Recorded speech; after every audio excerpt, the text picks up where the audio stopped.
Fred Zara, Orlando-based award-winning writer, director, producer, editor, and storyteller.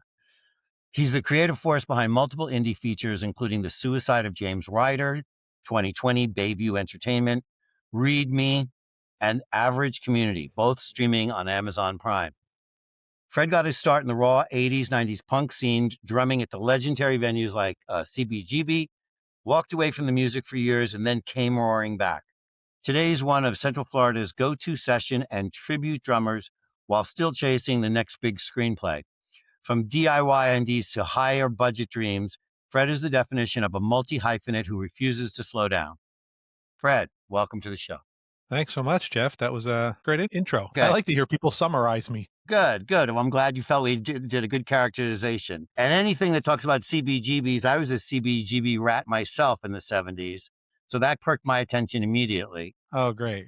We were super impressed with your background and your history because it seems like, you're creative that's touched on so many aspects of the industry and that it's led you sort of to where you are now, and yet you're not slowing down, which is also great. So because you lived so many creative lives already, when you look back at the kid who wanted to be Indiana Jones, we're going to have to talk about that too.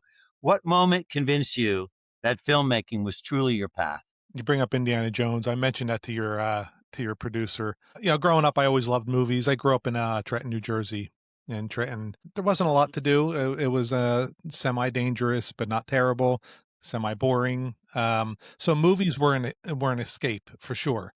So I grew up in the 70s and 80s, and movies like Indiana Jones, took me away. I would go to a movie theater and I would, be taken away from Trenton, New Jersey for a couple of hours. So I knew that, like, when I saw that on the big screen, that I wanted to do that. And I thought that meant, when I was a kid, I thought that meant that I wanted to be Indiana Jones, not Harrison Ford. I wanted to be Indiana Jones. And then eventually I realized, okay, maybe I want to be an actor. And sometime in the 90s, there was a shift where the clearest memory I have is probably seeing Raging Bull, where, I always loved, like I said, movies like Indiana Jones and A.T. and Gremlins and big Hollywood, blockbuster type of movies. And then when I started seeing independent films like Reservoir Dogs and Raging Bull specifically, I just, it was so gritty and like just a bunch of Italian people yelling at each other. And it just kind of struck me that, okay, so Martin Scorsese is a guy from the neighborhood and he's making kind of movies about people that he grew up with. And it just kind of struck me that, like, this is actually something I can do. Mm-hmm. The whole idea of moving to Hollywood and, coming through the studio system and being the next Steven Spielberg, although that was a dream, that's not attainable for a kid in Trenton. At least I didn't feel that way. But making a black and white film about Italian people, hollering at each other, that I could do that. So that started making me sort of rethink what filmmaking and storytelling actually could be. Mm-hmm. And, it's interesting because as an actor, you're a storyteller. As a director, you're certainly a storyteller. As a writer, you're a storyteller. So it's probably not as uncommon as people might. I have it on my phone. Okay. Because I like to consider myself, I don't like labels a lot, but storyteller is one that I actually like to use a lot because that's what I'm super passionate about, is Right. telling stories. Well, it's in your DNA, obviously. Yeah, I hope so. So I feel like it's a lost art sometimes when we deal with people wanting to get into the industry. They want to get into the industry because of money or fame or TikTok followers or whatever. And sometimes the idea of actually just telling a really good story sometimes gets lost. And I like to keep that as something that is important to me. So, with that being said, your indie film, the award-winning product, what was the genesis behind that and how it started and how it developed? Which one are you referring to? Well, I was looking at, well, we can talk about anyone you like, but which is your most favorite? I mean, I was looking at The Suicide of James Ryder. Well, I try not to sound cliche, but saying which one is my favorite is like asking about my kids, sort of thing. Right. And I have 3 feature films. One of them is a documentary called Average Community. One of them is a feature film called Read Me. And the other one is The Suicide of James Ryder. And they're all very personal in different ways. Average Community is about my journey from growing up as a punk rock kid in Trenton, New Jersey in the 80s to being a family man, bringing up 2 kids and having a wife and a career here in Orlando. The juxtaposition of that. Read Me is is a narrative about a guy that grew up not learning how to read because he had dyslexia. I grew up with dyslexia, but I kind of took this story into what if he never learned how to read? What if he never got a diploma? What if, what kind of jobs would he have? What other kind of abilities might come out of, like, he can't read words, but it makes him read people and situations a little bit better. So that was Read Me. And then The Suicide of James Ryder was my last feature film. And it's essentially about a friend of mine whose name is James Ballard, who committed suicide in 2001. And it was just always, there was something that really bothered me about how interesting of a person James was.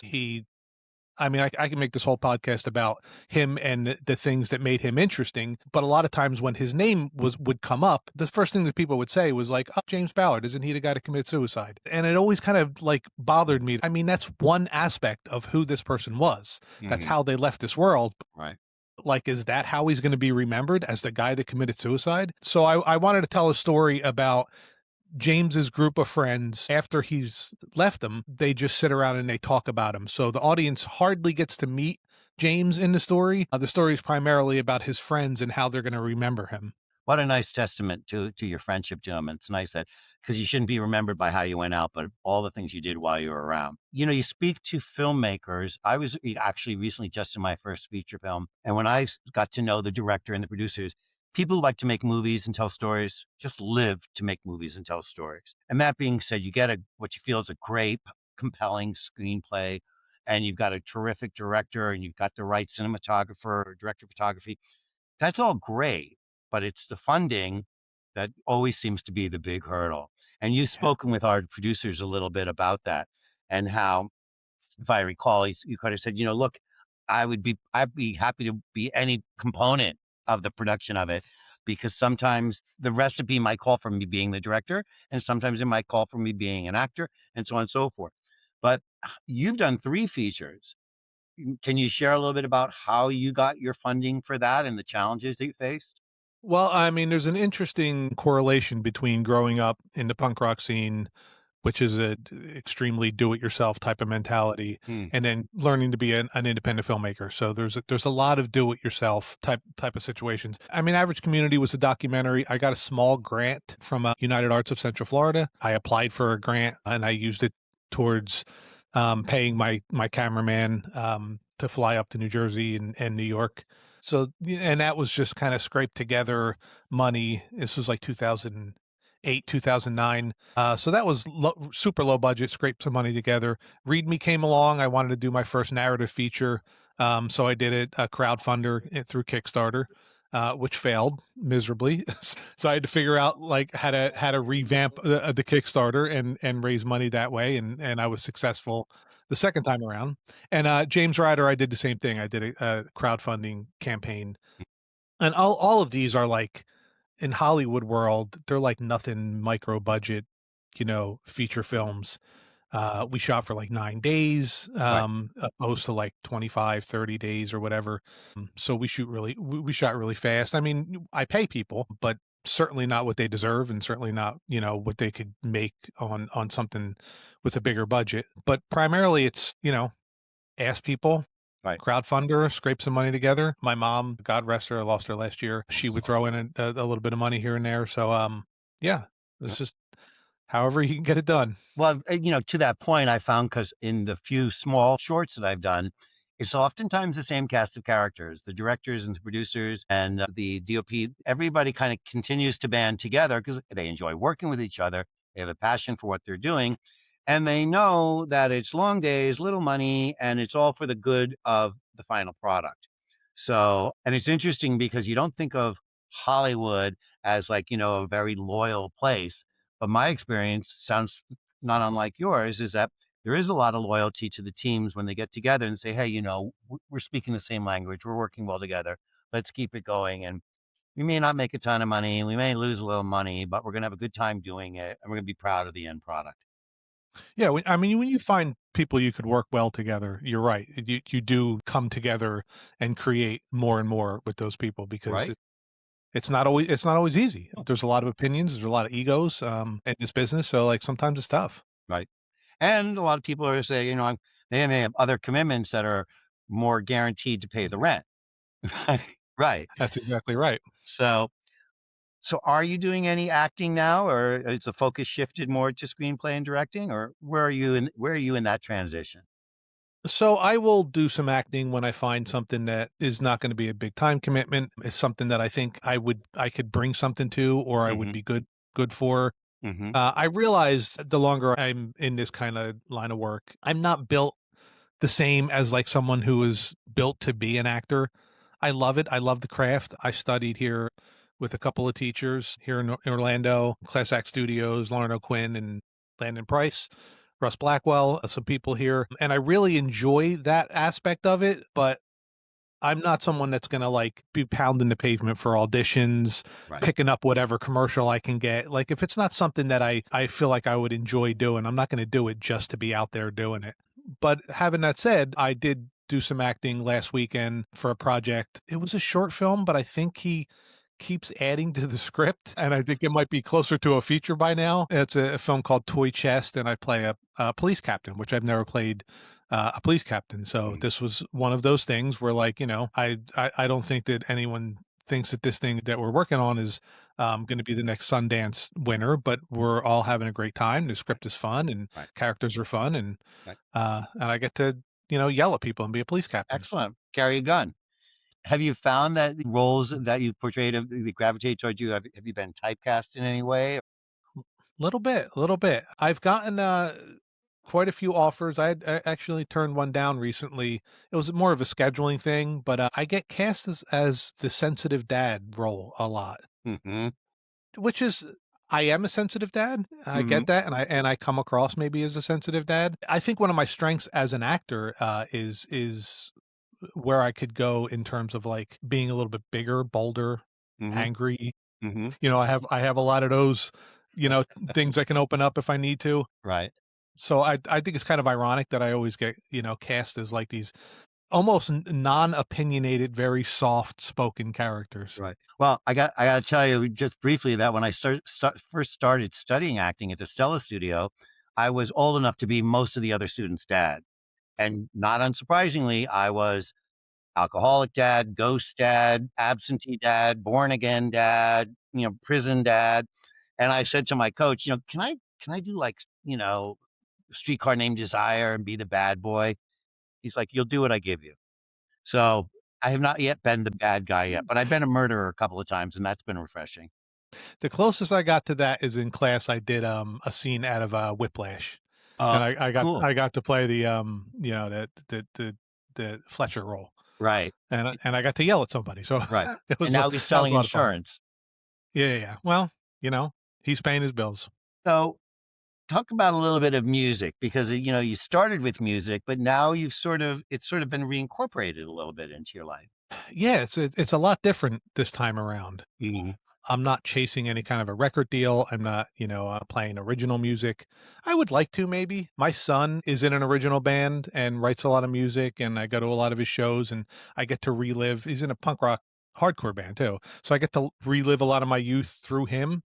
But for the things that I do since the pandemic, work has been a little unsteady. Mhm. So being able to buy a drum set and go out there and play again and make a little side cash and have a little fun playing anything from yacht rock to country music Mhm. to even polka in October. I mean, it's fun. It's not, there's not a lot of stress involved. Right, Again, we're not chasing any kind of big dream. We get a free meal here and there and, right, get to hang out backstage with some really good people. So it's a little bit more of just straight up work right, nowadays with right, music, but also just fun. right. There's no pressure with it. Isn't that what life's supposed to be all about? And it's actually making me I'm a drummer. It's actually making me a much better drummer having to be forced to play all these different styles of music. Whereas Right, growing up in the original music scene, you played what you wanted to play for the song, and nobody would make you play a different beat or a different style or play to a click track or any of that. So you just played. right. So it is actually making me a little bit better too. So this will be my last question for you, but is there a story right now that's percolating in your brain in the deep recesses of your creative flows that you're like, gosh, I Jeff, really want to tell that story? Jeff, I got a couple. I Oh, got a couple. I think, thank goodness, I think I got like I said, the real personal ones that I wanted to get out of the way. I do have about 3 or 4 scripts that I'm really passionate about trying to get them moved forward at some point. Some of them are a little bit more fun. One of them's like I wanted to try my hand at a time travel script. I wanted to try my hand at a Christmas script, so I did that. I have another one that I was playing with that's a little bit more like Charlie Kaufman, sort of The Matrix Mhm. meets Being John Malkovich, sort of weird stuff like that. Ooh, budget. That's not necessarily the way I write, but I'm like, I had this idea. Let me. But there is one script that is a little bit more on the personal side, and it's about a guy that has social anxiety, severe social anxiety, not slight sort of social anxiety that I would say I have. He has severe social anxiety, and it's kind of destroyed most of the relationships in his life, including the relationship with his now 22-year-old daughter who's graduating college. And he's missed out on so much of her life because Mm, he's almost agoraphobic in a way. mm, Um, so it's a story about him trying to overcome, his fear of that. I mean, right. if anything, when I'm being a storyteller, one thing that I'm passionate about is my characters overcoming something that may seem small to the outside world. Like in Read Me, what he needed to overcome was being able to read from a piece of paper in front of people, stuttering, and as long as it takes to get through it because he can't see it or read it well, Mhm. as embarrassing as that may be as an adult to do, that's what he needed to overcome. He wasn't Rocky Balboa. He didn't need to beat Apollo Creed for the championship of the world. He wasn't an Avenger. He didn't need to save the world. His little thing that he needed to overcome was this thing with dyslexia. And Andy's, in my new script, Andy's thing that he needs to overcome is some of his social anxiety to put him back out in the world so he can have a relationship with his daughter. Right. Well, there'll always be a place for the Marvel stories and the fantasy escapism films, but I think that there's a strong inclination for the public to hear these survival stories of people with everyday issues, and how they face them and overcome them. And everyone likes a winner, everyone likes the underdog who kind of like sees himself through it. All right. So you've been a great guest, and it's been so pleasant having you, somebody who's so fluid with describing, their journey and how they've ended up where they are, where they might go in the future. Would you like to share anything about what we should look for in the future? What would be the next great thing we would see from you? Should we keep our Google alerts set to Fred Zara? Well, like I said, I have this short film that's the festivals right now. It's called How to Sleep in the Cold. Hmm. I didn't write this one, but I was brought on from an actor friend to direct it. It's primarily a two-person cast. Great little story about homeless. It's about 18 minutes long, and it's doing well on the festivals right now. We shot it at Backlots at Full Sail. Great crew. It's a really nice little film. I'm proud of Excellent. it. So that's out there now, and I have a number. Like I said, I have a number of stories and scripts that I'm trying a few different avenues. I don't really want to do the do-it-yourself, low budget, tiny budget film again. I really would like to try and raise a decent budget to be able to see the vision a little bit more clear as I see it in my head. So there are a couple of scripts. My website is fredzara.com. Anything that Excellent. happens with me, I'll probably post it on there, social medias and stuff like that. So before I let you go, I just do have a question for you, since you're looking at, positioning your films and understanding the budget restrictions or parameters or goals. My understanding is like the $1 to $2 million range is a sweet spot for filmmakers that are trying to create features within a realistic, attainable number, but it'll let them stretch their wings beyond the more eco-friendly. But Right, right. is that where you see your features? Where would that put you where you want to be? I could actually take a fraction of that and be in the couple $100,000 range. Okay, For sure. We have some different laws here in Florida. It's not as union heavy in Florida, so we can save a little bit money that way. We just passed some film incentives here in Orange County, right. so hopefully save some money that way. And I'm not looking to, I would love, Matthew McConaughey to hop on board, or but we're not looking at a level of that type of A-list celebrity, so we could probably save some money there. So Right. that is a sweet spot, what you're talking about, but I think that's more of like an LA based, Hmm. New York based Okay. sweet spot. I would probably, for this next round, be super happy with something a little bit lower than that. Okay, well, I'll let our listeners know if they follow you and catch some of your films at the festivals, and they might say, "Hey, this is a talent. We're gonna call him up because this is an Call investment that me we up. can handle." Excellent. Call me up. All right, Fred. Well, you have a wonderful day. Thanks again for spending some time with us, and I wish you all the best. You too, Jeff. Thanks for having me on. You're welcome.